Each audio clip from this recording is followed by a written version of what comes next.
John, there's nothing like a little puppy, is there? Isn't he great, man? He's got some gorgeous markings. Probably some kind of Jack Russell mix head.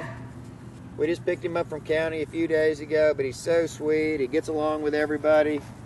He's got the greatest little disposition, and he's all about a tennis ball. Here, Patrick. Patrick. He does love tennis balls, doesn't he? He's so cute. There you go, buddy. Look at that. What you doing, huh? Oh, man. Yeah, he's a little sweetie. He make his own entertainment, too, won't he? Oh, yeah. Puppies are funny like that. What are you doing? What are you doing, buddy? Boy, he loves people, doesn't he, John? He is. He's a really sweet dog, yeah. He is. He still got puppy breath.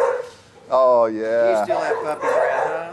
Do you still have puppy breath, little dog? He gives puppy kisses, too. Oh, yeah. What a great little face. Sweetie. Oh, man. Beautiful markings. Yeah. Oh, great he's temperament. Adorable. So he's going to get bigger then, huh? He'll definitely get some bigger, Ed. He probably won't get a whole lot bigger, maybe 20, 25 pounds. Well, if you're looking for a puppy with a sweet disposition, look no further. Come see Patrick. He's at the Nassau Humane Society, 639 Airport Road in Fernandina Beach, across the street from the city airport.